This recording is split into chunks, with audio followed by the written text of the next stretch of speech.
वफाकी हुकूमत 8 फरवरी 2024 को इंतखाबात यकीनी बनाए। सुप्रीम कोर्ट ने ये ऑर्डर कर दिया है। इलेक्शन कमीशन और सदर के ऐलान करदा तारीख पर बिला तातुल इलेक्शन हो। इस तारीख पर इलेक्शन होने चाहिए जिस पर इत्तफाक हुआ है। अटॉर्नी जनरल को इंतखाबात कराने पर कोई एतराज़ नहीं। 8 फरवरी को इंतखाबात कराने पर किसी फरीक को एतराज़ नहीं। तमाम ज़रूरियात पूरी होने के बाद इलेक्शन कमीशन इंतखाबी शेड्यूल का ऐलान करे। इसी हवाले से बात करेंगे नुमाइंदा हसीब मलिक से। हसीब, बताइएगा आपके पास क्या तफसीलात हैं? जो एक कशमकश थी कि इलेक्शन होंगे या नहीं, उसका आज फैसला हो चुका है। 90 रोज़ में इंतखाबात से मुतालिक ये केस था जिसके अंदर chief justice of Pakistan justice Qazi Faez Isa की सरबराही में 3 रुकनी बेंच ने समाअत की थी, जिसके अंदर जस्टिस अमीनुद्दीन और जस्टिस अतहर मिनल्लाह शामिल थे। अदालत ने 8 फरवरी को आम इंतखाबात का हुक्म दे दिया है, क्योंकि गुज़िश्ता रोज़ अदालत ने इलेक्शन कमीशन को हुक्म दिया था कि सदर मुमलिकत से मुशावरत करें और मुशावरत करने के बाद अदालत को जुम्मे के रोज़ यानी कि आज के दिन जो है आगाह करें। इलेक्शन कमीशन की जानिब से अगर समाअत के आगाज़ में जो है इलेक्शन कमीशन की जो है हुकाम जो थे वो अदालत में पेश हुए थे। अटॉर्नी जनरल जो थे वो भी अदालत में पेश हुए और उनकी जानिब से जो गुज़िश्ता रोज़ जो मुलाकात हुई थी इलेक्शन कमीशन की और सदर मुमलिकत की, उसकी मीटिंग मिनट्स जो थे वो अदालत में पेश किए गए, जिसके ऊपर दस्तखत ना होने की वजह से अदालत ने समाअत में वक्फा भी किया और उसके बाद जो है समाअत जब दस्तखत हो गए और वो वापस अदालत में आके जमा करवा दिए गए, तो अदालत ने बाकायदा तौर पे हुक्मनामा तहरीर करवाया, जिसके अंदर 2 से 3 पॉइंट्स जो है वो अहम थे जो कि उठाए गए थे, तहरीर करवाए गए थे। अदालत की जानिब से एक तो मीडिया को पाबंद किया गया है कि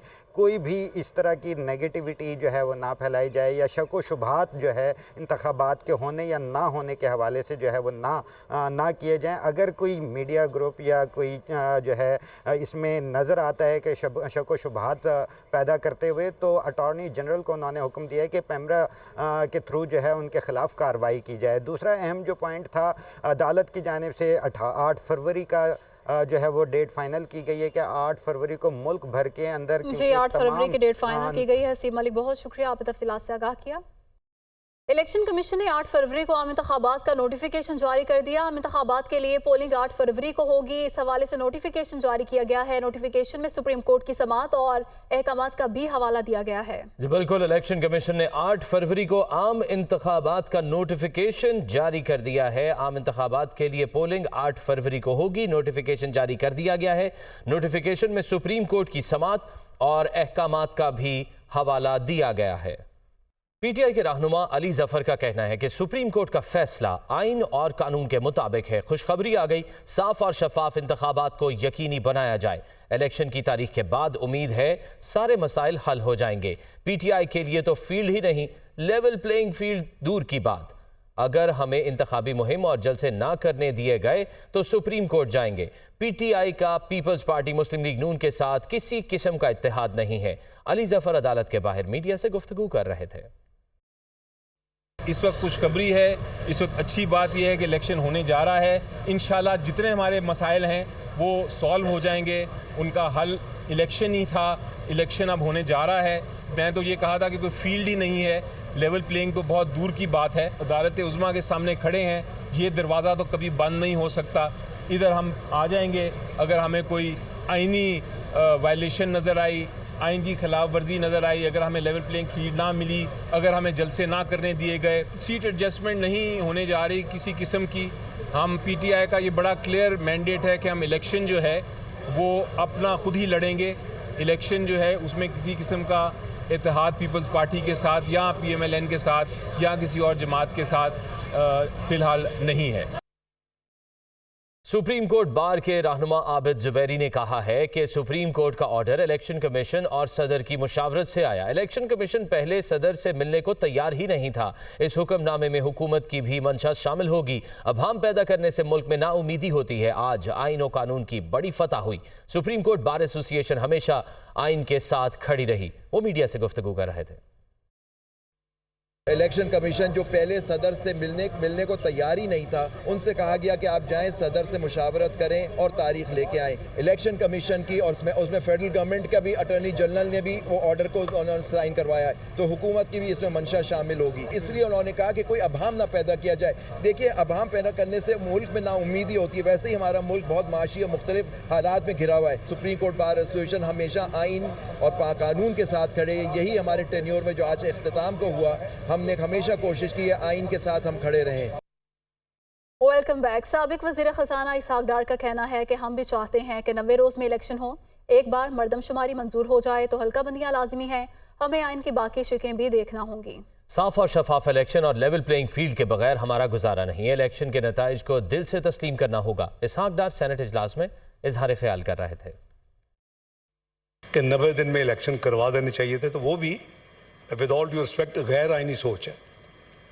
जब एक दफ़ा सेंसस फाइनलाइज हो जाए और काउंसिल ऑफ कॉमन इंटरेस्ट उसको अप्रूव कर दे, इलेक्शन कमीशन ऑफ पाकिस्तान के पास कोई चॉइस नहीं है।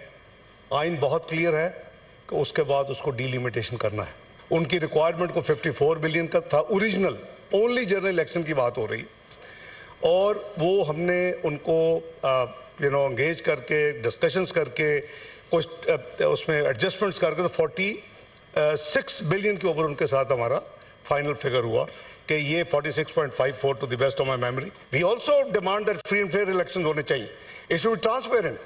एंड जब ये कहते हैं कि लेवल प्लेइंग फील्ड होती है, एंडोर्स इट। कौन नहीं चाहता कि लेवल प्लेइंग फील्ड, हमें तो लेवल प्लेइंग फील्ड ही मिली। सेनेटर शहजाद वसीम का कहना है कि असम्बलियां तहलील होने के 90 रोज में इलेक्शन आईनी तकाजा है। अब इलेक्शन का वक्त आ गया है, बॉल जमहूर के कोर्ट में है। हमारी इलेक्शन की तारीख हादसात से भरी हुई है। माजी के हादसात से सबक लेना है। मसाइल उस वक्त आते हैं जब कानून साजी आइन से मुतसादिम हो। वो इजलास में इजहार ख्याल कर रहे थे। हमारा तो शुरू से मौक़िफ़ रहा है कि असम्बलियां डिज़ॉल्व होने के 90 दिन के अंदर इलेक्शन ये एक आईनी तकाजा है, मगर अब इलेक्शन का वक्त आ गया है। बॉल जमहूर के कोर्ट में है। आज के चैलेंजेस बहुत बड़े हैं, असर हाजिर के चैलेंजेस, इनका मुकाबला हम माजी की फरसूदा सियासी तरीकों से नहीं कर सकते। मुझे अफसोस से कहना पड़ता है कि हमारी सियासी तारीख हादसात से भरी पड़ी है। हमें माजी के हादसात से भी सबक लेना है।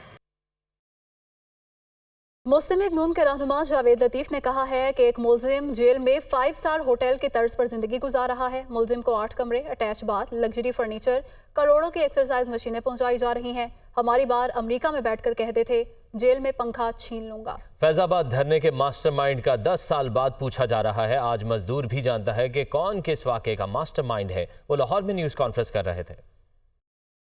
हमारे खिलाफ ज़ेन बनाए गए कि ये चोर डाकू लुटेरे हैं। जो लोग कहते हैं कि सबको लेवल प्लेइंग फील्ड होनी चाहिए, हम कहते हैं लेवल प्लेइंग फील्ड सबको मिलनी चाहिए, तो मुझे क्यों नहीं? एक मुलजम जेल में हो और वो 5 स्टार होटल की तर्ज पे वहां अपनी लग्जरी लाइफ गुजार रहा हो, या तो फिर उस जेल के तमाम कैदियों को उसी तरह की वहां सहूलतें दी जाएं। हमारे दौर में तो एक पंखा, हाथ से झलने वाला पंखा, वो भी सेल में जाता था तो अमेरिका में बैठकर ये कहता था कि वो पंखा भी बंद कर दूंगा। एक मेहनत मजदूरी करने वाला, बूट पॉलिश करने वाला मजदूर भी जानता है कि कौन कौन किस किस वकूवे का मास्टरमाइंड है। मुस्लिम लीग नून आम इंतखाबात में भारी अक्सरियत से कामयाब होगी। नवाज शरीफ अवाम सब समझ और देख चुकी है। किसी ऐसे शख्स को आगे नहीं लाना जो मुल्क में अफरा तफरी पैदा करे। नवाज शरीफ की जानिब से कहा गया, इंशाअल्लाह पाकिस्तान के अच्छे दिन शुरू हो चुके हैं। आम इंतखाबात में अवाम की मदद से वापस आकर मुल्क की खिदमत करेंगे। इसी हवाले से बात करेंगे deputy bureau chief Lahore Hasan Raza से। जी हसन रजा। मुस्लिम लीग नून का ये कह रहा है कि कायद मुस्लिम लीग नून मियां मोहम्मद नवाज शरीफ का नमाज जुम्मे के बाद मुलाकातों से गुफ्तगू की, जिसमें बड़ा खुशगवार माहौल था, जिसमें उन्होंने कहा कि मैं चाहता हूँ सब मिल बैठकर मुल्क को दुरुस्त इनकी तरफ लाएं, मुल्क को तरक्की की राह पर गामजन करना है तो मुस्बत सोच रखनी होगी। उन्होंने कहा मुस्लिम मुस्लिम लीग नून इस वक्त पाकिस्तान की एक बड़ी सियासी जमात है। मुस्लिम लीग नून आम इंतखाबात में भारी अक्सरियत से कामयाब होगी। उन्होंने कहा कि अवाम सब समझ और देख चुकी है, किसी ऐसे शख्स को आगे नहीं लाना जो मुल्क में अफरा तफरी पैदा करे। उन्होंने कहा हमने तकसीम खत्म करनी है, अवाम को इकट्ठा करना है। बहुत जल्द मुस्लिम लीग नून की सरगर्मियां जोर पकड़ेगी। उन्होंने कहा डबल स्पीड का मतलब दिन रात काम करना है, जिसको लेके आगे बढ़ चलना है। नमाज जुमे के मौके पर नवाज शरीफ ने फलस्तीन की आज़ादी के लिए खुसूसी दुआ की और पाकिस्तान की तरक्की और खुशहाली के लिए भी दुआएं की। जी, पाकिस्तान की तरक्की खुशहाली के लिए भी दुआ की गई। हसन रजा, शुक्रिया। असद उमर के थाना सेक्रेटेरिएट में दर्ज मुकदमे में जमानत का मामला। असद उमर की 20,000 रुपए के मुचलकों के एवज 13 नवंबर तक जमानत मंजूर कर ली गई है। एडिशनल डिस्ट्रिक्ट एंड सेशन जज अब्दुल गफूर काकड़ ने समाअत की। फवाद चौधरी की दफा 144 की खिलाफ वर्जी केस में जमानत कबलस गिरफ्तारी पर समाअत अदालत ने 13 नवंबर तक फवाद चौधरी की जमानत कबलस गिरफ्तारी मंजूर कर ली। फवाद चौधरी की जमानत 10,000 रुपए के मुचलकों के एवज मंजूर की गई है। बात करेंगे नुमाइंदा दुनिया न्यूज रिजवान काजी से। रिजवान, आगाह कीजिएगा समाअत बारे। रिजवान से हमारा राब्ता मुनक़ता हो गया। आपको बताएं कि असद उमर की थाना सेक्रेटेरिएट में दर्ज मुकदमे में जमानत का मामला। असद उमर की 20,000 रुपए के मुचलकों के एवज 13 नवंबर तक जमानत मंजूर हुई है। एडिशनल डिस्ट्रिक्ट एंड सेशन जज अब्दुल गफूर काकड़ ने समाअत की है। मजीद बात करने के लिए रिजवान काजी से राब्ता बहाल हो गया है। रिजवान काजी, अपडेट कीजिएगा असद उमर और फवाद चौधरी की समाअतों बारे। जी, आज इस्लामाबाद की मुकामी अदालत में दोनों पीटीआई रहनुमाओं की दरख्वास्त जमानत पर समाअत हुई है। एडिशनल डिस्ट्रिक्ट एंड सेशन जज अब्दुल गफूर काकड़ ने असद उमर की दरख्वास्त जमानत पर समाअत की। असद उमर के खिलाफ थाना सेक्रेटेरिएट में मुकदमा दर्ज है, जिसमें अदालत ने 20,000 रुपए मालिकी मुचलकों पे अधूरी जमानत मंजूर कर लिया और 13 नवंबर को तफ्तीशी अफसर को तलब कर लिया है। जबकि दूसरी एडिशनल सेशन जज की अदालत में रिजवान काजी आगाह कर रहे थे। आपका बहुत शुक्रिया। दीगर खबरों की जानिब बढ़ते हैं। इजरायली मुजालिम की इंतहा। अस्पतालों, स्कूलों और पनाहगजीन कैंपों पर मुसलसल हमले। इजरायली तैयारों की जबालिया पनाहगजीन कैंप पर तीसरे रोज भी बमबारी। अलबरीज कैंप पर भी हमले। गुज़िश्ता 3 रोज में हमलों में शोहदा की तादाद 200 से तजावुज़ कर गई। गजा के अल-कुद्स अस्पताल के करीब बमबारी, हर तरफ लाशों और मलबे के ढेर। इसराइली हमलों में शहीद फलस्तीनियों की तादाद 9,000 से तजावुज़ कर गई। 32,000 से ज़ायद जख्मी हैं। इसराइली मुजालिम की इंतहा हो गई। हमास हथियार डाल दे या मरने के लिए तैयार रहे। इसराइली वजीर दिफा की एक और धमकी। इसराइली हमलों पर अल-क़स्साम ब्रिगेड की जवाबी कार्रवाई। सियोनी फौज पर लिबनान से रॉकेट दाग दिए। शुमाली इसराइल के इलाके करियात शमोना में 12 रॉकेट फायर। मुतअद्दिद गाड़ियां तबाह। गजा की जानिब बढ़ने वाले फौजियों पर ड्रोन से हमला। सियोनी फौज को भारी जानी नुकसान। जी बिल्कुल, हमास हथियार डाल दे या मरने के लिए तैयार हो जाए। इजरायली वजीर दिफा ने एक और धमकी दे दी है। इजरायली हमलों पर अल-क़स्साम ब्रिगेड की जवाबी कार्रवाई से हुनी फौज पर लबनान से रॉकेट दाग दिए।